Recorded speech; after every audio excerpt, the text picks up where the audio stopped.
Bonjour, bonjour à tous. Je suis toujours heureuse de vous retrouver tous les mercredis. C'est un vrai rendez-vous, un vrai engagement, un vrai rendez-vous. Et je suis toujours heureuse de l'honorer. Et aujourd'hui encore plus parce que je vous avais annoncé que j'inviterais dans ce live Hélène Laporte, et qui diffuse, qui interprète, qui partage les enseignements de Grigory Grabovoï. Et je suis en ce moment en formation avec elle. Et j'avais tout de suite envie de lui donner la parole et de partager par son entremise, par son ambassade, cet enseignement hors du commun. Voilà, extraordinaire. Et voilà, et on va toutes les deux parler avec joie de cette révolution de conscience. Hélène, c'est Bonsoir à toi qui as à tous, nous bonsoir à parler. toi.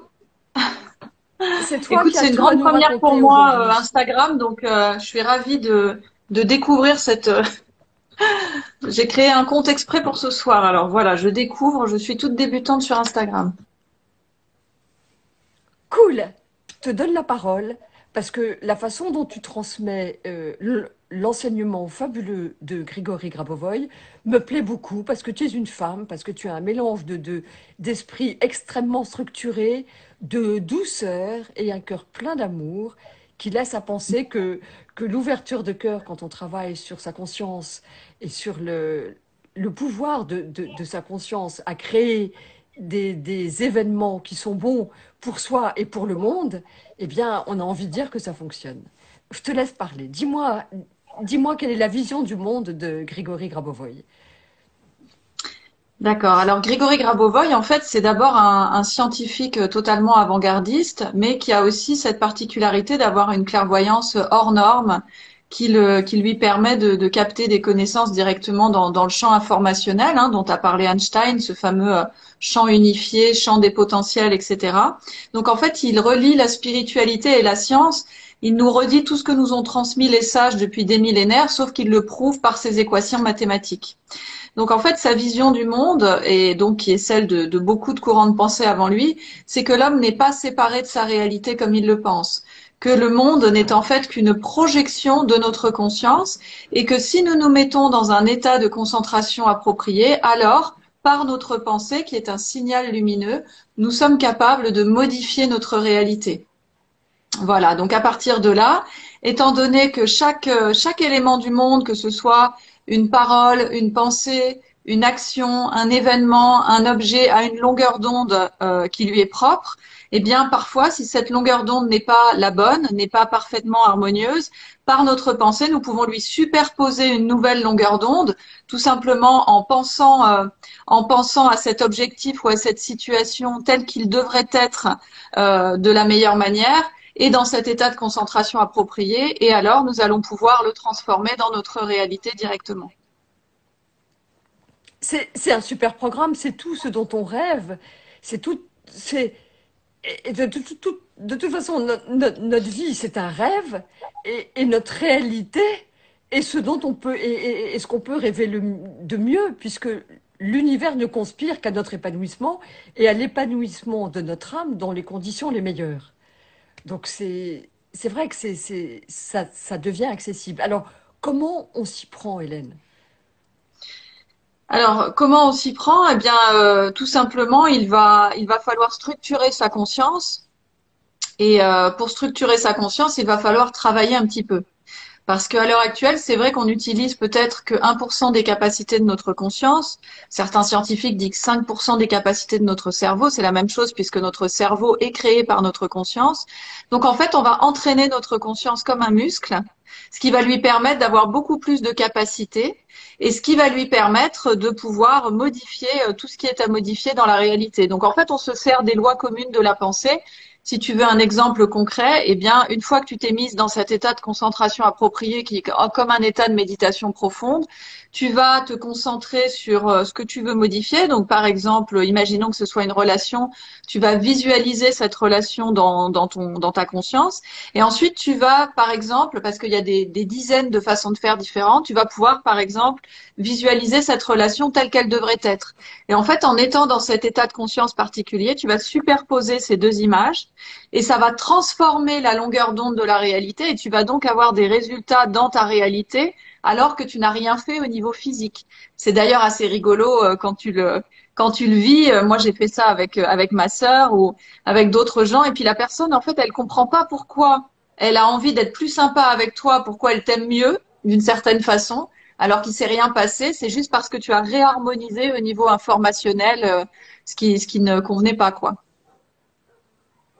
Ça, ce sont des ondes d'amour hein, qu'on envoie. Alors, Absolument. quand tu parles de la pensée, en fait, la conscience, il y a le vortex du cœur aussi, qui est bien plus puissant que le cerveau. Alors, comment tu les lis, les deux?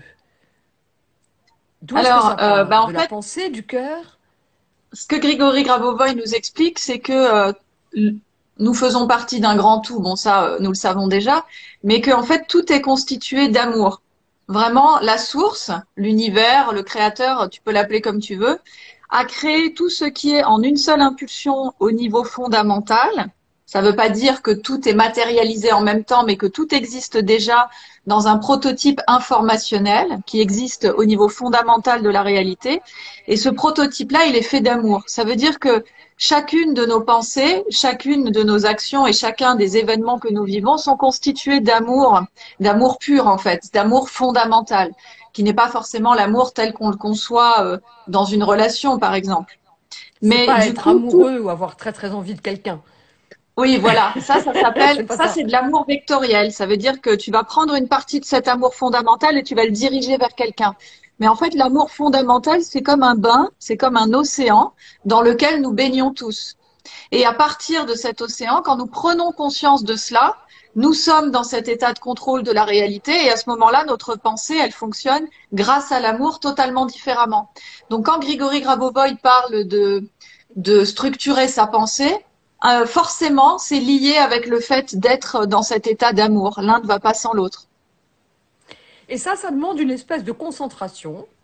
Comme on peut muscler ses muscles, on peut muscler sa pensée, on peut s'entraîner, mais la concentration, c'est quelque chose effectivement à quoi on peut s'entraîner en focalisant en focalisant cette attention et focaliser, c'est vraiment ça, c'est vraiment un faisceau qui doit être tenu, qui doit être concentré et maintenu, alimenté par le désir d'amour, par la puissance de notre cœur, par l'intention de cette attention. Et ça fonctionne, mais c'est ça qui requiert un entraînement. Et ça, il y a des méditations qui nous aident à faire. C'est ce que je suis dans ton programme, Hélène. Oui, alors Grigory Grabovoy appelle ça des concentrations. La méditation, ça va être la première marche pour arriver à se concentrer. Parce que si effectivement ton esprit est trop parasité par tout un tas de choses, tu vas avoir du mal. C'est pour ça que, en fait, une partie du développement de la conscience, qui est donc l'évolution, va être de nettoyer, entre guillemets, cette conscience. Ça veut dire de faire le tri et de toutes les blessures, les conditionnements, les limitations, les anciennes croyances qui ne sont plus d'actualité pour toi. Il va falloir les mettre en lumière, les transformer. Et de cette façon-là, plus tu vas nettoyer ta conscience, on dit normaliser dans le vocabulaire de Grabovoi, plus tu vas normaliser ta conscience, plus tu vas la mettre en lumière et plus tu vas pouvoir te concentrer pour obtenir des résultats efficaces dans la transformation de ta réalité. Donc il y a vraiment ces deux pendants-là qui sont le nettoyage de la conscience pour pouvoir mieux se concentrer. Et quand tu es mieux concentré, tu captes plus cette lumière informationnelle qui va te permettre, grâce à ta pensée, de transformer ta réalité, de développer toutes tes capacités extrasensorielles et donc d'évoluer. Et ça, on le ressent vraiment parce que au quotidien, quand tu travailles avec ces méthodologies, et tu pourras peut-être en témoigner, bah, tu sens que tu es beaucoup plus libre dans ta tête, tu es beaucoup plus serein, tu es beaucoup plus en paix, tu vas aussi beaucoup plus droit. Tu sais ce qui est à faire et ce qui n'est pas à faire. Tu deviens beaucoup plus clairvoyant. Ta pensée est beaucoup plus rapide, plus aiguisée. Tu passes beaucoup moins de temps du coup à récupérer tes erreurs. Donc il y a beaucoup plus de, il y a beaucoup plus de fluidité dans la vie et aussi du coup plus de joie. Parce que quand on a beaucoup de choses qui nous parasitent et qui empêchent notre concentration au quotidien, quel que soit le sens qu'on lui donne, eh bien, on n'a pas cette joie naturelle. On est parasité. Voilà. On ne peut pas être joyeux quand on est fatigué déjà, et on est Mm. souvent fatigué parce qu'on pense trop. Donc, Oui, passer ce relais, ne pas se laisser encombrer, parce que tu as parlé de conscience qui se nettoie. En fait, c'est pas qu'elle est sale, notre conscience, c'est qu'elle est encombrée. Et quand une pièce est encombrée, il y a forcément des choses qui se logent et qui sont indésirables. Et quand tu parles de normes, c'est pas que ne pas souffrir ou être débarrassé de ses souffrances ou de ses plaies vives, c'est devenir normal. C'est retourner à la norme du Créateur tel que Dieu nous a créés, c'est-à-dire sains, en bonne santé, heureux, innocents, etc. Voilà, quel que soit le karma qu'on véhicule avec nous et les épreuves que nous avons choisi avec la complicité de notre âme de traverser, tous ensemble, individuellement et collectivement, mais c'est vrai que cette norme, on aspire à retrouver ces anges que nous sommes, déguisés en trous du cul, comme dit François Lemay, mais en même temps, nous sommes des anges. Et on l'a oublié et voler de ses propres ailes, c'est possible, mais avec quelqu'un qui nous apprend, c'est encore mieux. C'est pour ça que j'ai recours à ta formation, parce que il y a des méditations guidées, voilà, il y a un chemin, c'est comme un jeu de piste à la rencontre de son âme, à la rencontre de son cœur et à la découverte de notre héritage, qui est vraiment notre héritage, notre royaume, dont on a tous la clé. Mais si elle est perdue dans une conscience encombrée, ben effectivement, on peut tout remuer, ben voilà. Mais on a tous la clé de ce royaume, et ce royaume, c'est vraiment le pouvoir, et pas le pouvoir au sens, parce qu'il est tellement galvaudé ce mot, mais c'est un très beau mot. Pouvoir, puissance, c'est puissance d'interférer avec amour sur notre vie, si tant est qu'elle soit en accord avec le bien de tous. Ça, c'est chouette, c'est un pouvoir merveilleux. Moi, j'ai ouvert cette formation comme mais comme un cadeau délicieux, quoi. oui, et puis en plus, au niveau individuel, c'est déjà quelque chose de fabuleux, mais quand tu sais que ça transforme la conscience collective, ça prend une autre ampleur parce qu'effectivement, ça nous permet de d'éveiller, d'élever cette conscience collective pour pouvoir faire émerger ce nouveau monde dont on parle tant, quoi. Donc, ça a une portée qui est juste absolument incroyable. Après, c'est vrai que ce qui est génial aussi dans cet enseignement, c'est que tu découvres comment tu es fait.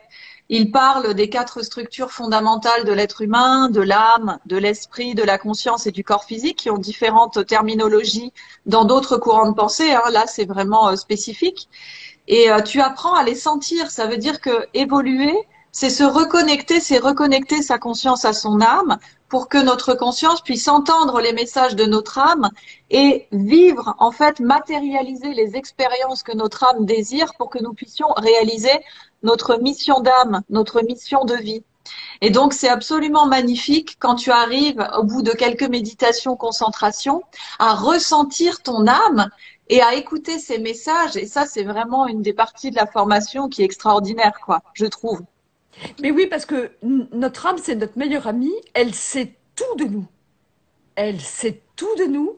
Et si on prend la peine de se connecter avec elle, parce que sinon elle est un petit peu toute seule, elle s'embête un peu parfois quand elle se sent un peu laissée pour compte. Elle nous aide, elle nous guide, elle les aide nous mettre Mais c'est notre meilleure amie, elle sait tout de nous. Et la servir et aller avec elle dans une complicité amoureuse, hein, parce qu'elle nous aime aussi tel qu'on est.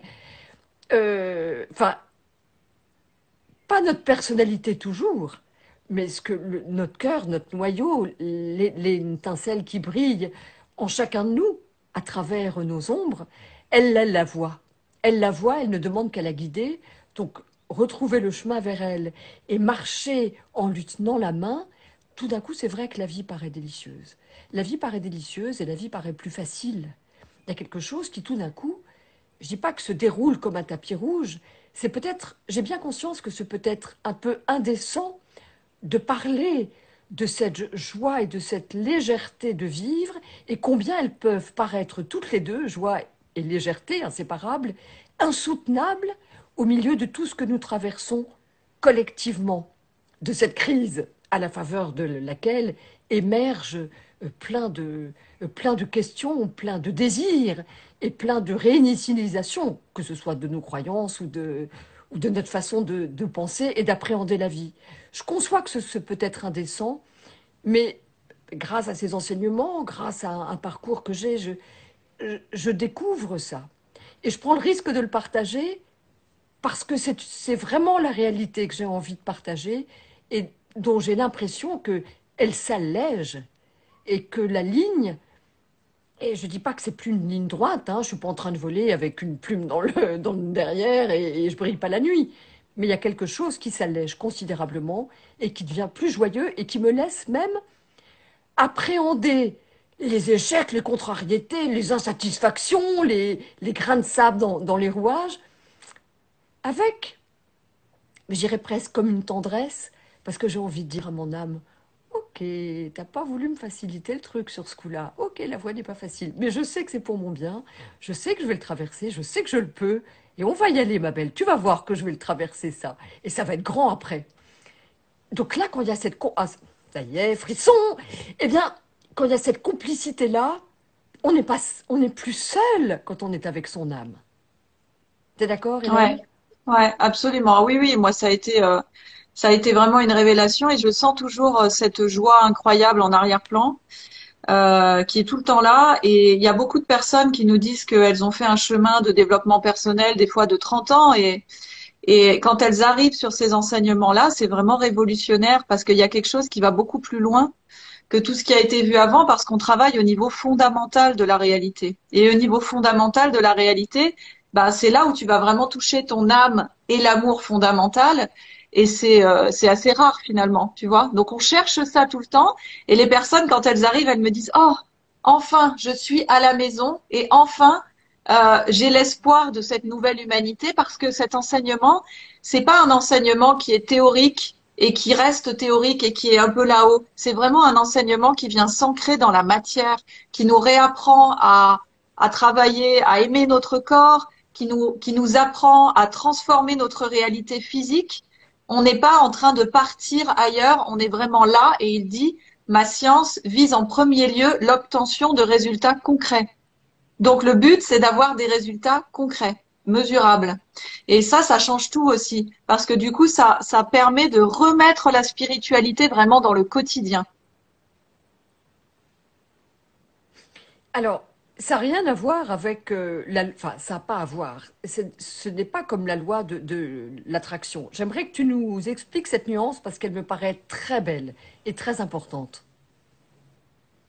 Alors, il faudrait parler des trois niveaux de la réalité pour ça. C'est-à-dire que dans la réalité, il y a trois niveaux. Il y a le niveau physique de la réalité qu'on perçoit tous avec nos cinq sens habituels. Tu as le niveau intermédiaire de la réalité qui est le niveau énergétique.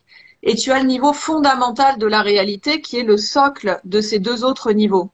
Donc le niveau fondamental de la réalité, c'est le champ informationnel, le champ unifié, le champ quantique, etc. Et dans ce niveau fondamental de la réalité, eh ben, ce qui crée la réalité, on a dit c'est de l'amour, et c'est de l'amour sous forme de lumière informationnelle. Cette lumière informationnelle, elle est un petit peu plus condensée dans le niveau énergétique et elle est très condensée dans le niveau physique. Si on veut faire une métaphore, on pourrait dire que c'est comme trois couches de vêtements. Tu as le niveau physique de la réalité, ça serait un manteau que tu peux voir. Le niveau intermédiaire, ce serait comme un pull que tu as en dessous et que tu ne vois que quand tu ouvres le manteau, mais sinon tu le vois pas. Et encore en dessous du pull, que tu ne vois jamais puisqu'il y a un pull, mais que tu peux sentir si tu es attentif, tu as une sorte de sous-pull. Et en fait, la différence entre la loi de l'attraction et le travail au niveau fondamental de la réalité, c'est que quand tu travailles en loi de l'attraction, tu travailles au niveau énergétique. Ça veut dire que tu vas travailler avec l'énergie et l'énergie est dans un niveau qui n'est pas exempt de parasites. Donc tu peux tout à fait travailler en loi de l'attraction et obtenir des résultats, tout comme tu peux aussi attirer des énergies qui vont pas être constructives pour toi. Alors que quand tu travailles au niveau fondamental de la réalité, tu travailles avec de la lumière informationnelle pure, tu ne peux être que dans l'amour et tu ne peux manifester que des objectifs qui vont être harmonieux pour tous. Donc ça, c'est une façon de voir, mais je ne sais pas si c'est la différence que tu attendais, dis-nous. Si, si, c'est ça, parce que tu m'en avais déjà parlé et j'avais envie de partager ça parce que c'est quelque chose qui m'avait plu. Donc j'avais envie que tu leur dises à eux. C'est Alors, ça que je voulais que tu alors dises. voilà, ce qu'on Si. peut dire, c'est que si tu veux, quand tu es dans le niveau intermédiaire de la réalité, tu es encore dans le je veux. C'est-à-dire que tu choisis avec ton mental finalement. Tu dis je veux l'abondance, je veux faire ci, je veux faire ça. et tu travailles en énergétique pour attirer ça énergétiquement. Quand tu es dans le travail informationnel ou fondamental, c'est plus le je veux, c'est le je suis. C'est-à-dire que tu te places dans un état d'être particulier, dans un état de concentration approprié, et là, à ce moment-là, c'est ton âme qui va te souffler ce qu'elle souhaite faire avec toi, c'est-à-dire les aspirations de ton âme, de ta mission d'âme. Et donc là, on n'est plus du tout dans le je veux, on est juste en train de capter ce que l'univers a prévu pour nous et ce qui est bon pour nous de réaliser pour être pleinement heureux, épanoui et utile à l'humanité en fait. Voilà, donc là aussi c'est très différent. On essaye simplement de percevoir les désirs de notre âme et on n'est plus dans un je veux quelque chose du mental. Et en même temps, associé en surimpression avec ce je suis, il y a aussi le lâcher-prise. Il y a aussi, c'est pas quelque chose qui est dans une concentration et une tension. C'est une attention, mais c'est pas une tension. Et c'est pas quelque chose, c'est pas une volition comme une exigence. Je suis et j'exige. Et j'exige. Il y a le lâcher en même temps. C'est si c'est bon pour moi, si c'est bon pour l'univers. C'est pas si je le mérite, ça n'a rien à voir ça, parce que quand on Hein. commence à travailler, on est sûr déjà de mériter toute l'abondance, parce que les greniers de l'univers sont pleins et ne demandent qu'une chose, c'est que nous ne réclamions pas avec une petite coupe comme ça, mais une beaucoup plus grande pour pouvoir accueillir tout ce que l'univers a à nous donner. C'est nous qui arrivons avec une cuillère à soupe ou un dé à coudre, hein, c'est vraiment et qui limitons. Je pense que nous sommes les seuls à limiter parce que nous ne nous sentons pas dignes de ce que l'univers veut nous donner. Nous ne ressentons pas l'amour de l'univers qui n'est qu'amour pour nous, comme nous sommes les fruits de l'amour et que tout est amour pour nous et pour le monde. Et du coup, on réduit ça. Mais donc, dans cette volition, dans cette volonté, dans ce désir, hein, il y a aussi un lâcher-prise. Il y a aussi que ta volonté soit faite. Euh, J'exprime la mienne et en même temps, je n'ai pas d'attente. Et c'est là que ça demande. C'est pas une acrobatie intellectuelle, ce n'est pas non plus. Mais c'est un positionnement qui est quand même sur un chemin de crête. C'est encore jongler en marchant sur un fil. C'est accessible, mais ça demande un tout petit peu de funambulisme. T'es d'accord? C'est comme être décontracté pour faire quelque chose de difficile. En fait, c'est s'entraîner à se connecter en fait à l'amour et à ton âme, parce que une fois que tu as trouvé le chemin, tu y arrives beaucoup plus facilement. Et quand tu es dans cet état-là, ensuite, tu es tellement connecté et relié à l'univers entier que les événements vont se matérialiser tout seuls pour aller tout droit, pour aller dans cette mission de vie. Mais c'est vrai que être dans cet état-là, ça nécessite de lâcher les peurs, ça nécessite de lâcher la colère, les sentiments d'injustice, enfin voilà, toutes les blessures. Et c'est pour ça que parallèlement, il faut effectivement faire cette harmonisation de la conscience, quoi. Mais quand tu touches cet état d'amour fondamental qu'on a beaucoup touché le week-end dernier parce que on a fait ce week-end ensemble d'enseignement vivant sur l'amour fondamental, alors il se passe des choses vraiment extraordinaires que tu n'imaginais même pas, quoi. Donc c'est un Oui, chemin que nous apprenons à faire tous ensemble dans la communauté que nous formons. Là, on est maintenant, à l'heure actuelle, on est à peu près 30 000. Sur le groupe privé Facebook Science of Eden, on est donc 15 000. Science of Eden, si vous voulez nous rejoindre, ça s'écrit Science of Eden, E-D-E-N, la science du paradis. Donc dans ce groupe-là, on est 15 000 et on avance tout en suivant la formation ou pas, parce que certains ne suivent pas forcément la formation. On avance dans cet éveil des consciences et dans cette connexion à l'âme toujours plus importante et dans cette connexion à l'amour toujours plus importante. Et c'est un chemin qui est absolument merveilleux. c'est vrai parce que c'est bon d'être ensemble aussi, d'avancer ensemble avec une synergie de collective. Et ça, ça porte aussi. Le groupe, c'est très porteur.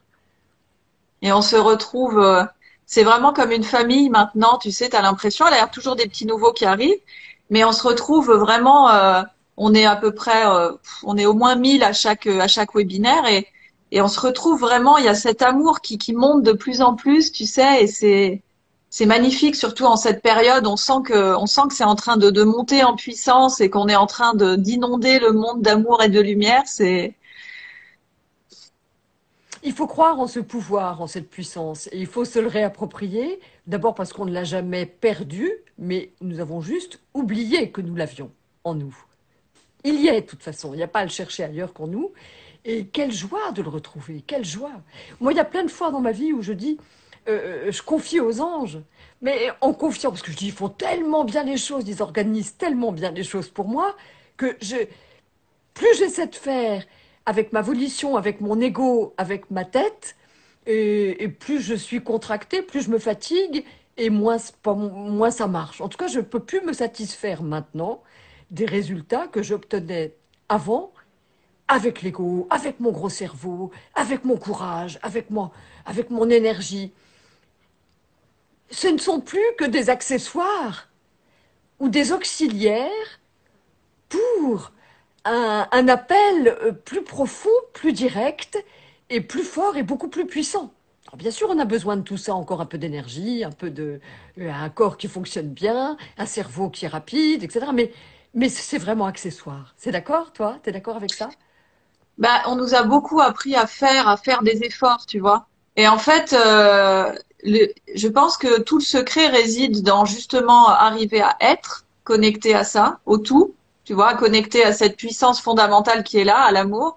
Et après, par contre, c'est une réceptivité vraiment active, quoi. C'est-à-dire que quand tu contrôles la réalité, parce qu'on dit contrôler la réalité avec Grabovoi, pour la transformer, après, il faut savoir saisir les événements qui te sont tendus, par contre. C'est-à-dire que ça arrive pas tout cuit dans la Ah bouche. non, non, non. Ça- voilà. Et après, du coup, c'est ça, c'est tout l'équilibre est à trouver, tu vois, entre le fait d'être en état de réceptivité, de contrôler, de poser une intention, et après d'agir quand quand la matière commence à se transformer sous l'influence de ta pensée. Il faut arriver à garder à garder cette concentration pour l'aider à se transformer tout en étant dans cette réceptivité, en fait. Et Et en cette étant dans confiance. la gratitude et dans l'émerveillement de ce qui se passe, parce que c'est à chaque fois un émerveillement incroyable, quoi. Parce que ça ressemble quand même à ce qu'on appelle des miracles dans la vie.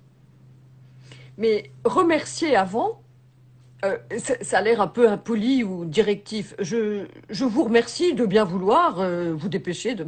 C'est pas ça. C'est on prépare son cœur, on ouvre son cœur. C'est la gratitude qui est générée par la confiance totale que tout nous sera accordé avec bienveillance et avec générosité et sans limite. C'est avec cette gratitude qu'on ouvre son cœur parce que ça fait fleurir, ça agrandit l'espace et ça nous permet de recevoir. Mais c'est vrai que la gratitude en amont et la confiance que tout nous sera accordé prépare ça et aide les choses à se faire, font qu'elles se fassent. Mais si on est dans le doute, je mérite pas, non, mais je demande, mais bon, on sait jamais, mais non, mais bon, de toute façon, il y a une chance sur deux. Non, c'est la gratitude qui fait le travail, qui laboure le champ dans lequel toutes les graines d'abondance seront semées. Et c'est génial que tu dises ça parce que c'est vraiment ça. C'est-à-dire que gratitude, ça vient de grâce. Et quand tu es dans la gratitude, tu es dans cet état de grâce qui te connecte au bon endroit. Mm. Alors qu'effectivement, si tu doutes, tu n'es pas au bon endroit. Donc ça ne peut pas fonctionner. C'est pour ça qu'on dit qu'il faut remercier avant comme si tout était déjà accompli. C'est pas que parce que tout est déjà accompli, c'est parce que la gratitude, c'est la grâce de l'amour et c'est ça qui fait que ça va marcher. Donc c'est aussi effectivement une clé de la réussite du processus, absolument. La gratitude, c'est le terreau, vraiment, c'est l'ouverture et ça nous rend féconds. On peut être fécondé par la grâce quand on est déjà dans la gratitude. Et c'est peut-être la partie qui peut paraître à certains la plus difficile à faire. C'est de remercier déjà. Ah bon non, moi j'ai rien encore. Bon attends, moi j'attends de voir, hein, mais non. Et même remercier, ça va beaucoup plus loin, parce que remercier que si ce ne nous est pas accordé, c'est que nous ne sommes pas prêts et que notre âme a des projets plus nobles ou plus grandioses ou plus difficiles ou plus élevés pour nous et que pour elle, c'était une facilité. C'est difficile, tu vois. Je conçois que ce soit difficile pour des gens qui nous écoutent et qui vivent des choses douloureuses qui leur paraissent insurmontables ou insupportables ou même injuste, et je conçois que ce soit une grosse gymnastique du cœur, de la conscience, du cerveau, pour arriver à être dans la gratitude de tout ce qui est. Oui, parce que tout ce qui arrive, c'est forcément ton âme qui l'a créé dans tous les cas. Donc, c'est un choix de ton âme et de ta conscience plus ou moins conscient. Donc, à partir de là, effectivement, déjà, je pense que ce qui nous donne de l'espoir, c'est de nous dire que si on arrive à comprendre qu'on a tout créé par nous-mêmes, qu'on est responsable de tout ce qui nous arrive et de tout ce qui nous entoure, alors on est capable également de le transformer. Et ben Donc, à voilà. partir du moment où tu prends totale responsabilité de ta vie et de tout ce qui arrive autour de toi, alors, eh ben, tu deviens créateur et tu sors du statut de victime pour devenir créateur. Après, c'est Attends, vrai que on est toujours créateur, même de tous les emmerdements qui nous arrivent. c'est ça, Mais c'est savoir que ça. nous sommes réalisés avec humilité, sans culpabilité, nous sommes responsables, mais pas coupables, parce que nous sommes créateurs. Et à chaque fois que quelqu'un nous dit quelque chose de désagréable, c'est juste une occasion de nous montrer ce dont on souffre ou quelle partie cachée encore en nous travaille dans l'ombre pour nous faire croire que nous sommes tels que la personne nous a décrite et dont elle nous renvoie le miroir. Donc, nous sommes créateurs de toute façon. Alors, autant le savoir et créer des belles choses. Parce qu'on Oui, est c'est très ça, masochiste quand même exactement. humain, hein. Moi, je vois bien à quel point j'ai créé des choses et je pensais que s'il m'arrivait plein de tuiles, peut-être qu'on m'aimerait plus, peut-être qu'on pourrait me plaindre, peut-être qu'on éviterait de me jalouser, peut-être que tout un tas de trucs. Je me suis tricoté un paquet de ronces autour de moi, qui n'était pas une couronne d'épines, hein, je dis pas, mais un paquet de ronces et de complications parce que ma tête avait tricoté que je serais peut-être plus aimée. Enfin, non! De toute façon, oui, on crée avec nos craintes, avec nos peurs, avec nos désirs, avec nos frustrations, avec nos blessures. On crée. Tout ce qui nous arrive, on le crée. Si on savait tout ça, mais comme c'est dur de dire à quelqu'un qui est au fond de son lit d'hôpital, qui voit un enfant partir, comme c'est dur de dire que notre âme est venue courageusement, avec une noble mission de traverser parfois des épreuves, pour apprendre à pardonner, l'humilité, pour apprendre beaucoup de choses. C'est difficile pour certains d'entre nous de croire ça quand on est au fond du trou, et c'est justement là que que c'est le mieux. Ben, c'est là qu'il faut y arriver. Parce que si on arrive à contacter ça, il n'y a plus de place Mais pour en la fait, peur je ni pour pense la que souffrance, que pour l'amour et la joie. si tu, ce qui, moi, je trouve est vraiment très libérant, je sais plus comment le dire, c'est quand tu comprends que ta conscience, en fait, quand tu comprends comment fonctionne ta conscience. En fait, 99% du temps, ta conscience, elle reprend des anciens schémas qu'elle a déjà utilisés pour refaire du neuf avec du vieux. Des pas Donc, en perdus. fait, voilà, exactement, elle se sert de toutes les blessures, elle se sert de toutes les limitations et de toutes les trucs pas cool que tu as vécu et en fait, elle les reproduit en permanence. C'est pour ça qu'on revient toujours dans nos mêmes souffrances. Mais en fait, quand tu comprends ça et que tu comprends qu'elle peut faire autrement, ça c'est tout récent, c'est vraiment tout récent. C'est-à-dire que là, dans cet état de concentration appropriée dont nous parlons, elle va pouvoir aller à un étage au-dessus, prendre des événements qu'elle n'a jamais vécus. Ça veut dire qu'elle va les créer de toutes pièces avec cette lumière informationnelle et c'est ce qu'on appelle faire un saut quantique. Ça veut dire que il va arriver une situation, un problème, et que pour une fois, tu ne vas pas réagir de la même façon, tu vas faire ce saut dans le vide, dans l'inconnu, et tu vas créer une nouvelle façon de réagir. Et ça, c'est ce qu'on appelle l'évolution. Et donc, structurer sa conscience, développer la conscience humaine, c'est que l'humain arrive à comprendre ça et arrive à le faire au quotidien. Mais ça demande du courage parce que quand tu Ça es demande du là, au courage, mais bord le du courage, gouffre, c'est le cœur. Ça demande c'est ça. d'oser. Ça Voilà, c'est demande, ça. oui, oser, avoir le courage d'y croire, de se sentir capable parce que nous le sommes, au-delà de ce que nous imaginons. Oui, parce que quand tu es au bord de ta conscience, c'est facile pour elle de reprendre quelque chose qu'elle a déjà fait, même si c'est souffrant, même si c'est douloureux. C'est facile, elle connaît le chemin. Mais tu peux sentir à certains moments que tu es juste au bord de faire autre chose, mais tu as peur et tu reviens en arrière. Et donc là, c'est vraiment d'apprendre à avoir confiance dans la vie, confiance dans notre conscience, confiance dans notre âme et confiance du fait que nous pouvons changer, nous pouvons nous transformer. On dit on change pas les gens, tu sais. Dans la conscience Mais collective, bien on sûr dit que les si. gens ne changent pas, on change pas les gens. Parce que c'est très difficile de changer réellement. Ah bah, on Mais ne quand tu change y personne, arrives, mais on se change soi. Et quand on se oui, mais change soi, souvent on tout dit change que autour. personne ne change. Mais en fait, c'est très difficile de changer parce que ça demande vraiment une vraie volonté de l'âme et de la conscience. Mais quand tu arrives à toucher ça, alors tu en sors vraiment grandi et c'est ça qu'on apprend à faire de façon de plus en plus fluide et joyeuse. Et ça nous remplit de joie. Ah, c'est tout un programme, hein. Oui, il y a du travail, c'est vrai, mais en même temps, c'est pour ça aussi que c'est sympa de le faire tous ensemble en communauté, tu vois, parce que c'est pas quelque chose qui se fait en 2 semaines, quoi. C'est un travail qui se fait au quotidien et en même temps sur lequel tu peux t'amuser avec toutes les expériences de la vie. Et du coup, tout ce qui t'arrive, bah, tu le prends comme un jeu de piste, comme tu disais, comme comme un jeu, comme une stimulation. C'est fabuleux, quoi. C'est un jeu très bienveillant. Et même quand il y a retour à la case départ, ou passer par la case prison, ou passer par...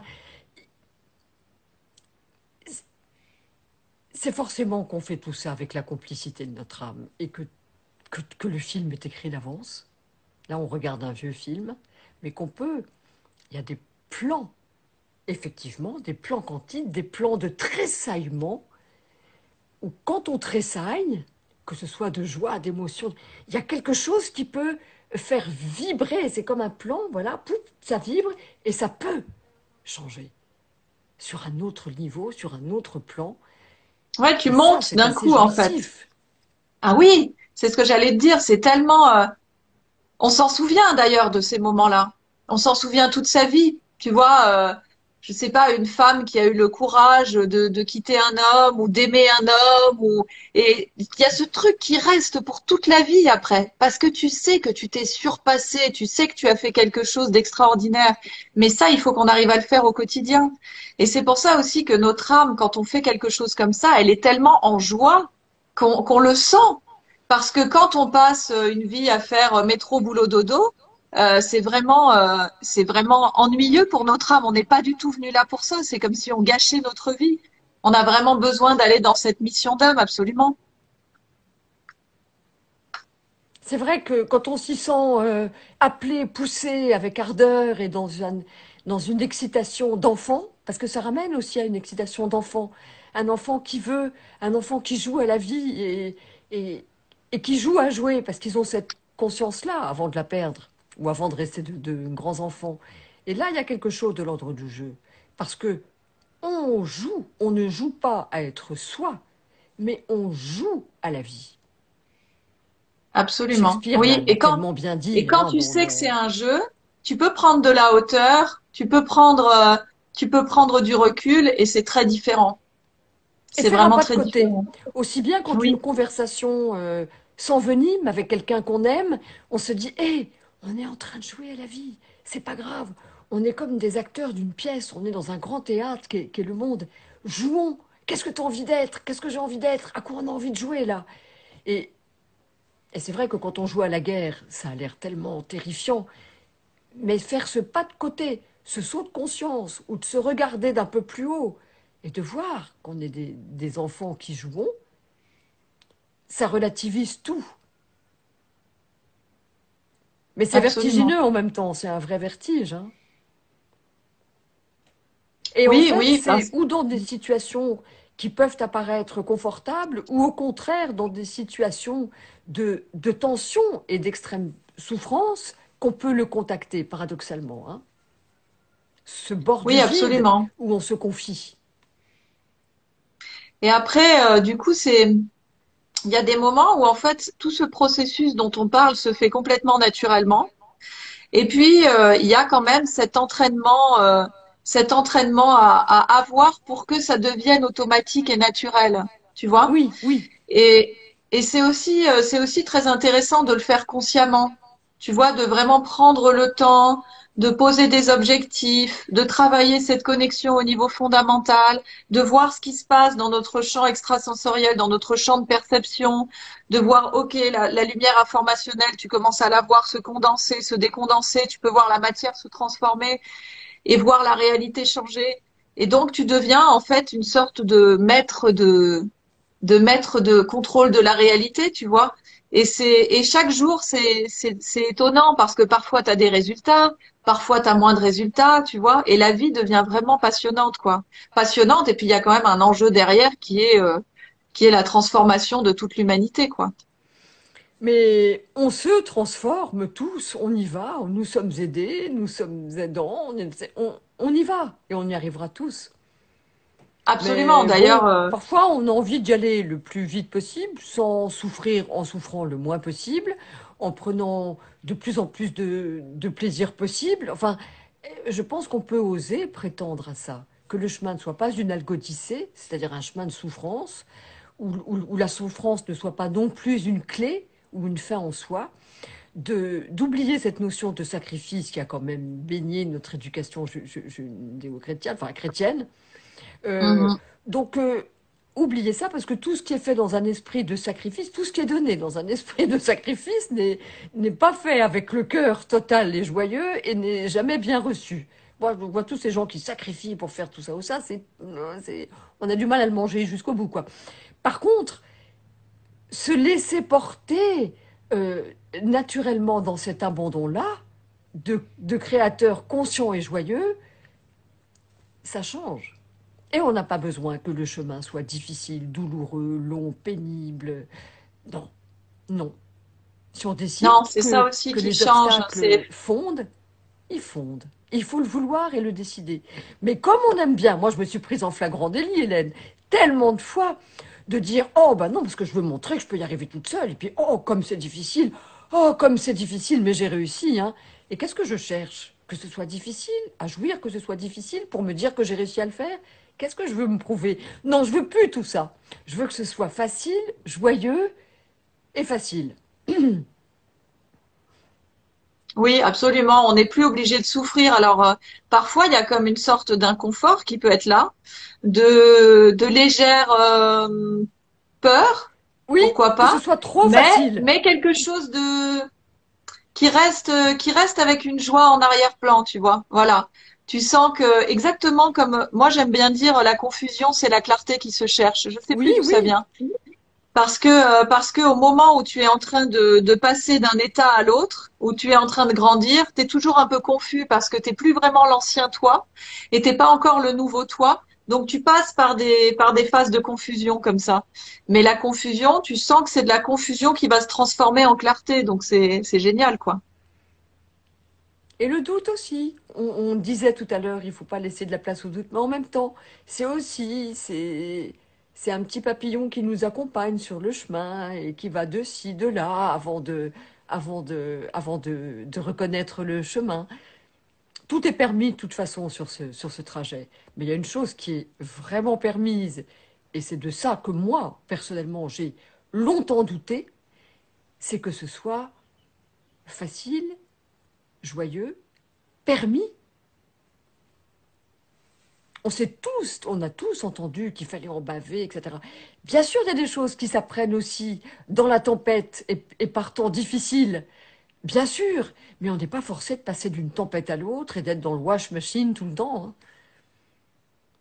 Non, pas C'est du ce que je tout. me suis dit, j'arrive un peu à le croire maintenant. Je sais pas si j'arrive à à vous en persuader, mais moi, j'arrive un peu à le croire. Je dis pas que je suis complètement guérie de toutes ces croyances de devoir en baver mais quand même, j'arrive à me persuader.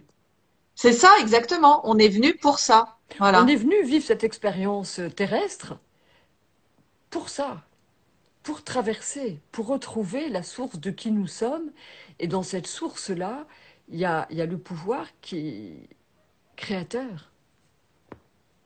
Donc c'est un retour aux sources, c'est un retour aux sources, à la source dont nous C'est sommes ça. tous faits. C'est redécouvrir en fait qui nous sommes vraiment, quoi. Hélène, c'est un bonheur de t'avoir écouté. Pour tous ceux qui veulent en savoir plus, je mettrai le lien dans la bio. Mais il y a un Linktree, il y a un lien sur lequel on clique, et là, ça nous emmène sur tous les liens que je partage. Donc il y aura le lien pour aller sur, ben, je vous le donne pour ceux qui veulent y aller plus vite, scienceofeden.com. Scienceofeden.com. Et là, vous aurez, il y a même il y a un programme gratuit. Moi, c'est celui que j'ai commencé par faire, Oui, que ça, et j'ai adoré. Et, et voilà. Donc là, vous oui, là, vous avez effectivement, une clé. vous avez un parcours découverte de 15 jours qui est entièrement gratuit où vous recevrez déjà des concentrations pour commencer à voir comment ça fonctionne. Donc là, quand vous cliquez dans ce lien, vous avez des recettes gratuites, un parcours gratuit, un accès. Oh, j'ai oublié de dire que tout à l'heure, dans une heure, je serai 21 jours pour vivre des miracles et je donne une conférence. Il y a Anne Givaudan, il y a Marc Vella, il y a Luc Bodin, il y a plein de gens, il y a Serge Boutboul, il y a plein de gens extraordinaires qui donnent des conférences et tout à l'heure je serai en direct, là à peine on raccroche toutes les deux que je serai en direct et le lien aussi est dans ce fameux Linktree et ce qui est bien c'est que vous pouvez vous abonner, enfin vous pouvez avoir votre passe, les vidéos seront accessibles indéfiniment, gratuitement, et vous pourrez voir tout le bouquet de conférenciers vous parler de leur miracle. Voilà. Ah, Enfin, génial, de génial. façon dont ils vivent le miracle. Et encore une autre chose, c'est dans toujours ce fameux Linktree, eh bien, vous aurez aussi la formation, l'accès à la formation de la découverte à la maîtrise de ma raw food gourmande, qui est en promotion. Il y a aussi ça. Donc, c'est vraiment, voilà, Bon, génial. c'est plein de choses folles. Merci beaucoup à toi. Merci Merci Hélène. beaucoup Je te retrouve à bientôt, tous. puisqu'on passe Oui. quelques week-ends ensemble, virtuellement. Ah, magnifique, magnifique. Et je te remercie vraiment de tout ce que tu transmets et de la générosité, de la bienveillance. C'est très agréable à suivre parce que tu es paisible, euh, ouais, vraiment, pleine de Oui, bienveillance. d'ailleurs, je voulais vous dire que si vous voulez, on a beaucoup de contenu gratuit, c'est très important pour nous. Donc, si vous voulez voir des webinaires gratuits, vous pouvez aller sur la chaîne YouTube Science of Eden et sur le groupe privé Facebook Science of Eden. Vous avez plein de contenus gratuits pour commencer aussi. Voilà. Cool! Merci infiniment à toi, bon live, Merci et à puis à toi. très bientôt. Merci à toi, Hélène. Bon, on Bonne se dit à tout le soirée, temps, ciao. comme à Prends vous soin de tous. toi. Eh bien, je vous dis au revoir à tous et je vous retrouve tout à l'heure pour ceux qui ont cliqué pour les 21 jours au miracle. Et sinon, je vous retrouve mercredi prochain. Mais il y a quelques recettes quand même que je retournerai entre-temps. Merci à tous d'avoir été là et belle journée à vous.